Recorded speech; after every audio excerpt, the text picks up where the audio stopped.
বন্ধুরা আজকে নিয়ে চলে এসেছি দেখো বাঁধাকপির রেসিপি। আর বাঁধাকপিটা শীতকালে প্রচুর পরিমাণে পাওয়া যায়। আর এখন তো খুব সস্তা হয়ে গেছে বাঁধাকপি মটরশুঁটি এইসব সবজি দিয়ে। আর এগুলোর মধ্যে প্রচুর পরিমাণে ভিটামিন থাকে। আর এই সবজিটাই আমি করছি আজকে। যাদের মনে হয় বাঁধাকপির তরকারি করলে খুব ঝামেলা, তো সহজভাবেই কিভাবে করে নেবে টেস্টি বাঁধাকপি। আর আজকে একদমই নিরামিষভাবে করছি আমি। এর আগে আমি করেছিলাম বাঁধাকপি, তো আজকে আমি নিরামিষ করছি। তো দেখো এখানে আদা নিয়ে নিয়েছি, টমেটো আর জিরে ধনে আগে থাকতে ভিজিয়ে রেখেছি, এটাকে আমি ভালো করে পেস্ট করে নেবো। আর এইদিকে কড়াইয়ে তেল দিয়েছি, আর কড়াইয়ের মধ্যে একে একে বাঁধাকপি আলু সব একসঙ্গে দিয়ে দেবো। আর এইভাবে ভেজে নেবো একটু সমস্ত দিয়ে। সমস্ত বাঁধাকপিটা আমি দিয়ে দিলাম, আর এইভাবে একটু হালকা করে ভেজে নেব।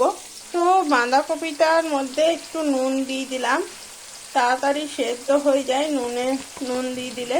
আর একটু হলুদ দিয়ে দিলাম, হলুদ আর অল্প একটু কাশ্মীরি লঙ্কা গুঁড়ি দিয়ে একটু এইভাবে নাড়িয়ে চাড়িয়ে দেবো। অনেকে বাঁধাকপি করে মানে বাঁধাকপির তরকারিতে অনেকে জল ফেলে দেয়, মানে জলটা আগে গেলে ফেলে দেয়, এই সেদ্ধ করে নেবে নিয়ে অনেকে জলটা ফেলে দেয়, কিন্তু আমি ওইভাবে করি না। ওতে আমার মনে হয় ভিটামিনটা বেরিয়ে গেছে। পুরো সবজিটা একসঙ্গে এই জলের মধ্যেই সেদ্ধ হবে, আর এতে টেস্টটাও অনেকটা থাকে, আর বাঁধাকপির ভিটামিনটাও থাকে। তবে সুন্দর করে কেটে নিতে হবে। আমি যেমন সুন্দর করে এখানে কেটে নিয়েছি, তো এরকম করে সরু সরু করে কেটে নেবে। সাবধানে কাটবে একটু, যেন হাত না কেটে যায়। দেখতেই পাচ্ছ বন্ধুরা, এখান থেকে জল ছেড়ে দিয়েছে বাঁধাকপির থেকে। তো আমি বাঁধাকপির জলেই বাঁধাকপিটা সেদ্ধ করে নেবো, এটার কোনো জল দিচ্ছি না। আর মশলা আমি পরে দেবো, দেখাচ্ছি আমি সমস্ত স্টেপটা করে করে। আর এখানে আমি ঢাকা দিয়ে দিলাম সেদ্ধ হতে, 5 মিনিট পর আবার ফিরে আসছি। ততক্ষণ আমি মশলাটা মিক্সিতে পেস্ট করে নিচ্ছি। এখানে আমার 5 মিনিট হয়ে গেছে, 5 মিনিট পর ফিরে এলাম। তো দেখাচ্ছি বাঁধাকপি থেকে জলটা একদম সুন্দরভাবে শুকিয়ে গেছে।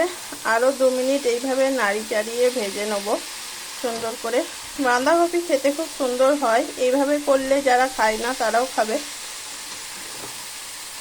তবে বাঁধাকপিটা একটু সরু সরু করে কাটলে খুব তাড়াতাড়ি সেদ্ধ হয়ে যায়, মোলায়েম হয়ে যায়।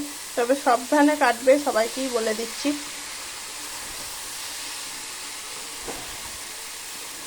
তো ভালো করে এভাবে ভেজে নিতে হবে। আমিও আস্তে আস্তে 2 মিনিট ভেজে নিচ্ছি এইভাবে। বাঁধাকপি খুব সুন্দর করে ভেজে নিয়েছি, আর পাশে আমি বাটিতে এখানে তুলে রাখছি সমস্ত বাঁধাকপি। আমি তুলে নেবো একে একে, সমস্ত বাঁধাকপিগুলো একে একে আমি রেখে দিলাম। আর এখানে কড়াইটা আমি সমস্ত কড়াই থেকে নিয়ে নিয়েছি, বেশি দেরি করলে পুড়ে যাবে।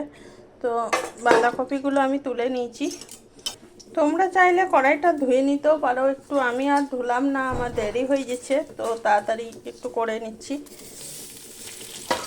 তেজপাতা ফোড়ন দিয়ে দিলাম, ফোড়নে আর জিরে ফোড়ন দিয়ে দিলাম, আর বেটে রাখা মশলাটা দিয়ে দিচ্ছি। বেটে রাখা সমস্ত মশলা দিয়ে দিলাম এখানে নুন, আর দিলাম একটু হলুদ, একটু সামান্য শুকনো লঙ্কা গুঁড়ি, এটা কাশ্মীরি লঙ্কা গুঁড়ি, আগে একটু দিয়েছিলাম, তো এখন একটু দিয়ে দিলাম। আর সামান্য একটু চিনি দিয়ে দিলাম। নুন আর চিনিটা খুব সুন্দর ব্যালেন্স হয়ে যায় একটু দিয়ে দিলে। ওই 2 চুটকি দিয়ে দিলাম, তাতে খেতে ভালো লাগে চিনি দিলে। আর এই মশলাটা আস্তে আস্তে করে কষিয়ে নেব।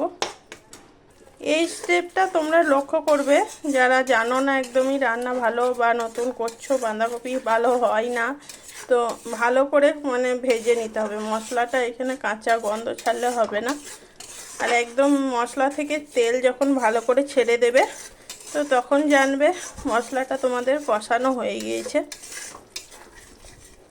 এখানে আমার মশলাটা খুব সুন্দর করে ভাজা হয়ে গিয়েছে, এরকম করেই তোমরা সুন্দর করে ভেজে নেবে, তো তাহলে রান্নাটা খুব ভালো হয়। বাঁধাকপিটা নিরামিষ বাঁধাকপি খেতে খুব সুন্দর হয় এইভাবে করলে। এর মধ্যে ভেজে রাখা বাঁধাকপিটা দিয়ে দিলাম সমস্ত, দিয়ে সামান্য একটু জল দিয়ে দিলাম, বাটি ধোয়া জলটা। আবারও খুব ভালো করে নাড়ি চাড়িয়ে 5 মিনিট অনবরত নেড়ে নেড়ে ভেজে নেব। এইভাবে বাঁধাকপি হতে একটু সময় লাগে, কিন্তু এই রান্নাটা করলে একটু তাড়াতাড়ি হয়ে যায়। এইভাবে যদি করো, মানে আগে ভাপিয়ে নেবে একটু নুন হলুদ দিয়ে, তাহলে খুব সুন্দর হয় খেতে। আমি এখানে একটু সবজি মশলা দিয়ে দিচ্ছি টেস্টটা বাড়াবার জন্য। এই পর্যায়ে এই যে এই সবজি মশলাটা এভারেস্টে, এটা এই ভেজে কষে নেওয়া সময়কেই দিতে হবে, মানে বাঁধাকপি দিয়ে, তাহলে খুব সুন্দর সেন্ট হয় তরকারির মধ্যে। তো ভালো করে আমি ভেজে নিচ্ছি। সামান্য একটু জল দিয়ে দিলাম, ভালো করে ভেজে নিয়ে একটু জল দিয়ে দিতে হবে 1 কাপ মতন, বড় কাপে। তো এটা দিয়ে নাড়ি চাড়িয়ে নিচ্ছি একটু। আবারও 5 মিনিট আমি ঢাকা দিয়ে রেখে দিচ্ছি। আবারও 5 মিনিট পর ফিরে এলাম। তো এই পর্যায়ে একটু একটু মানে জল আছে, পুরোটা শুকিয়ে যায় নাই। তো এই পর্যায়ে একটু নেড়ে চেড়ে নিতে হবে এইভাবেই। আমার বাঁধাকপিটা প্রায় হয়ে এসছে। এইভাবে আপনারাও করে নেবেন বাঁধাকপি। সামনেই তো সরস্বতী পুজো আসছে, এইভাবে করে নেবেন, খুব ভালো লাগবে খেতে। আর এইভাবে রেগুলার ঘরে করলেও ভালো হয়। আর যারা পেঁয়াজ রসুন দিয়ে খাবে তারা পেঁয়াজ রসুন দিয়ে নেবে। আজকে আমি নিরামিষই করে নিলাম। এখানে আমার আলু খুব সুন্দরভাবেই সেদ্ধ হয়ে গেছে। একটা আমি দেখিয়ে দিচ্ছি কেটে আলুটা। আর এই দেখো বাঁধাকপি খুব সুন্দরভাবেই সেদ্ধ হয়ে গিয়েছে। বাটিতে তুলে আমি দেখাচ্ছি কত সুন্দর বাঁধাকপিটা হয়েছে আমার, দেখিয়ে বুঝতে পারছেন আশা করি। সমস্ত বাঁধাকপি আমি বাটির মধ্যে তুলে নিয়েছি। আপনারা এইভাবে করে নেবেন, তাহলে আপনাদের রান্নাটাও ভালো হবে। যারা ইউটিউব থেকে দেখছো তাদেরকে একটাই অনুরোধ রইল, চ্যানেলটা সাবস্ক্রাইব করে দেবে। আর যারা ফেসবুক থেকে দেখছো, রেসিপিটা ভালো লাগলে অবশ্যই জানাবে কমেন্ট করে একটা। এখনকার মতন এই পর্যন্তই, আবার চলে আসবো অন্য কোনো রেসিপি নিয়ে পরের ভিডিওতে। টাটা বন্ধুরা, সবাই ভালো থাকবে, সুস্থ থাকবে।